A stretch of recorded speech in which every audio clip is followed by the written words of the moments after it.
ನಗರಸಭೆ ಅಧ್ಯಕ್ಷರಾದ ಎಚ್ಎಂ ನಂದಕುಮಾರ್ ಅವರ ಅಧ್ಯಕ್ಷತೆಯಲ್ಲಿ ದಿನಾಂಕ 3ರಂದು ನಗರಸಭೆ ತುರ್ತು ಸಾಮಾನ್ಯ ಸಭೆಯನ್ನ ಆಯೋಜಿಸಲಾಗಿತ್ತು.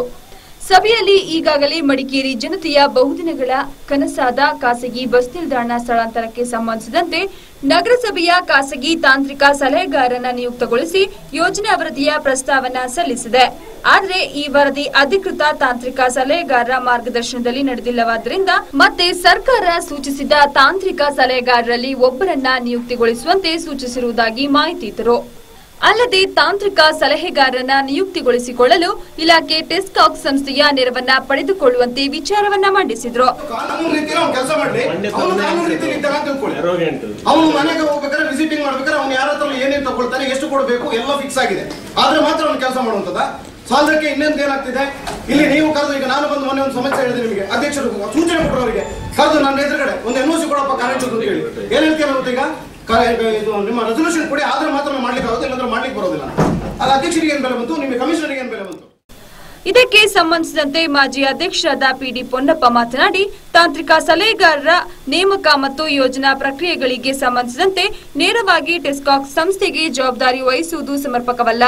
ಇದೇ ರೀತಿಯ ಕೆಲಸ ನಿರ್ವಹಿಸುವ ವಿವಿಧ ಸಂಸ್ಥೆಗಳಿಂದ ಟೆಂಡರ್ ಕರೆದು ಕೆಲಸ ಒಪ್ಪಿಸುವುದು ಒಳಿತೆಂದು ಅನಿಸಿಕೆ ವ್ಯಕ್ತಪಡಿಸಿದ್ರು.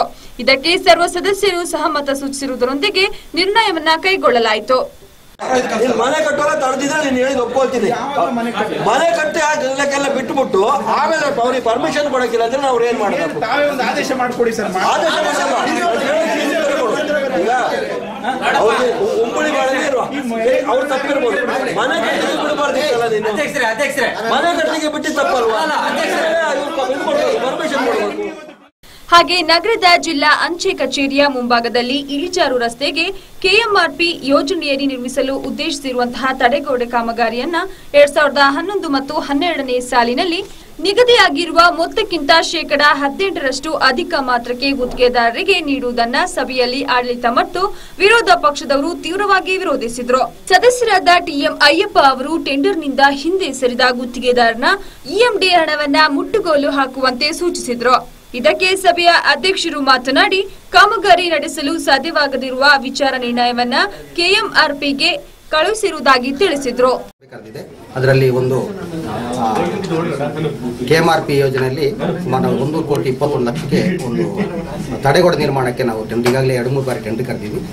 ಅದರಲ್ಲಿ ಈ ಸರಿ ಈ ಕಳೆದ ಬಾರಿ 4% ಬಿಲೋ ಫಸ್ಟ್ ಟೈಮಲ್ಲಿ, ಸೆಕೆಂಡ್ ಟೈಮಲ್ಲಿ 11% ಬಿಲೋ ಆಗಿತ್ತು. ಕಾರಣಾಂತರದಿಂದ ಅದನ್ನು ರದ್ದು ಮಾಡೋ ಪರಿಸ್ಥಿತಿ ಬಂದಿತ್ತು, ರದ್ದು ಮಾಡಿದ್ದೆ. ಈ ಸರಿ ಮತ್ತೆ ಟೆಂಡರ್ ಕರೆದಿದ್ದು, ಅದು ಈ ಸರಿ ನಾವು 18% ಎಬೋ ಹಾಕಿದ್ದಾರೆ. ಅಷ್ಟನ್ನು ಅದನ್ನು ಕೊಡಬೇಕಾದ್ರೆ ನಮ್ಮ ಸಭೆ ನಿರ್ಣಯ ಆಗಬೇಕಾಗಿತ್ತು. ಅದರಂತೆ ಇವತ್ತು ತುರ್ತು ಸಭೆ ಕರೆದಿದೆ. ಅದರಲ್ಲಿ ಸದಸ್ಯರ ಅಭಿಪ್ರಾಯ ಮತ್ತು ನನ್ನ ಅಭಿಪ್ರಾಯ ಕೂಡ ಹಾಗೆ ಇದೆ. SR ದರಕ್ಕೆ ಆದರೆ ಅದನ್ನು ಕೆಲಸ ಕೊಡಬೇಕು ಅಂತ ತೀರ್ಮಾನ ಮಾಡಿದ್ದೀವಿ. ನಾವೀಗ ಗುತ್ತಿಗೆದಾರರನ್ನ ಕರೆದುಬಿಟ್ಟು ದರ ಸಂಧಾನಕ್ಕೆ ನಾನು ಅವ್ರನ್ನ ಕರೆಸ್ತೀನಿ. ಅವರೇನಾದರೂ ಒಪ್ಪಿಗೆ ಕೊಟ್ಟರೆ ಅದನ್ನು SR ದರಕ್ಕೆ ಕೊಡಲಿಕ್ಕೆ ಎಲ್ಲ ಕ್ರಮ ತಗೊಳ್ತೀವಿ. ಬಸ್ಸು ಖಾಸಗಿ ಬಸ್ಸಿನ ಸ್ಥಳಾಂತರ ವಿಚಾರ ಸಂಬಂಧಪಟ್ಟಾಗೆ ಇವತ್ತು ನಾವು DPR ಏನು ತಯಾರು ಮಾಡಿದ್ದೀವಿ ಅದು ನಿಯಮಾನುಸಾರ ಇಲ್ಲ ಅಂತ ಹೇಳ್ಕೊಂಡು IDD ಕಾರ್ಪೊರೇಷನ್ ಕೂಡ ನಮಗೆ ಒಂದು ತಿಳಿಸಿದ್ದಾರೆ. ಅದ್ರ ಪ್ರಕಾರ ನಾವು ಒಂದು IDDಯಲ್ಲಿ ಪ್ಯಾನಲ್ನಲ್ಲಿ ಯಾರಿದ್ದಾರೆ ಅವರನ್ನೇ ನಾವು ನೇಮಕ ಮಾಡ್ಕೊಳ್ಬೇಕಂತ ಅವ್ರು ಸಲಹೆ ಕೊಟ್ಟಿದ್ದಾರೆ. ಅದರಂತೆ ಇವತ್ತು ನಾವು ಒಂದು ಟೆಂಡರ್ ಮುಖಾಂತರ ಅವರ ಪ್ಯಾನಲ್ ಸುಮಾರು 10-15 ಜನ ಇರ್ತಾರೆ. ಅವ್ರಿಗೆ ಟೆಂಡರ್ ಮೂಲಕ ಈಗ ಅವ್ರು 4 ಲಕ್ಷ ಕೊಡಬೇಕು ಇವ್ರಿಗೆ ಟೆಸ್ಕಾಮ್ ಇವ್ರಿಗೆ ಅಂತ ಹೇಳ್ಕೊಳ್ತಾರೆ. ಅದರಿಂದ ನಾವು ಸದಸ್ಯರ ಅಭಿಪ್ರಾಯ ಪ್ರಕಾರ ನಾವೀಗ ಯಾರಿದ್ದಾರ ಪ್ಯಾನಲ್ಲಿ ಅವ್ರಿಗೆ ಬಿಡ್ಡಲ್ಲಿ ಪಾರ್ಟಿಸಿಪೇಷನ್ ಮಾಡಲಿಕ್ಕೆ ಅವಕಾಶ ಮಾಡಿಕೊಡ್ಬೇಕು. ಅವರಲ್ಲಿ ಯಾರು ಕಡಿಮೆಗೆ ಬಿಡ್ ಹಾಕ್ತಾರೆ ಅವ್ರಿಗೆ ಕೊಡಬೇಕಂತ ಒಂದು ತೀರ್ಮಾನ.